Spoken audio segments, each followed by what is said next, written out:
In our gospel this weekend, Jesus is sharing the parable of the landowner in the vineyard with the scribes and the chief priests of the community.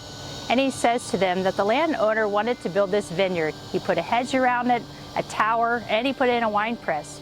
In other words, he wanted to protect it from outside forces as well as he expected it to bear fruit.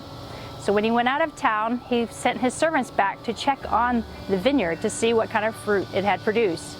And unfortunately, those in charge of the vineyard stoned and killed all of those who checked on it. When finally he said, "I'll send my own son who can check on it," and unfortunately killed him as well, expecting to receive an inheritance.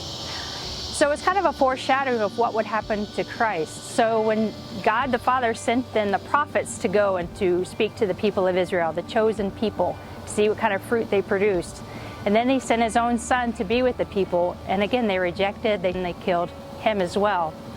And so not only was he sharing this with the chief priests and the scribes, but he's sharing it with us today. This vineyard is a representation of the church, of which you and I are members. And so the Lord, God the Father, expects us to bear fruit that will last. He has called us, chosen us from the world to go and to bear this fruit. So what is the fruit that God expects from us? Well, the fruit comes from the graces that we have received.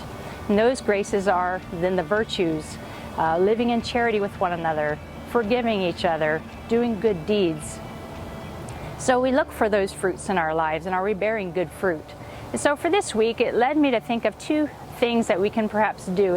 One is to make a good morning offering.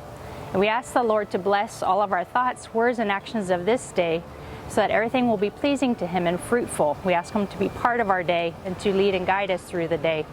And then secondly, you might consider a good sacramental confession. In other words, to take the sour grapes, those sins and different ways that we have offended God or neighbor, take those to the Lord and ask Him for forgiveness and to strive to live in right relationship with Him. God bless you.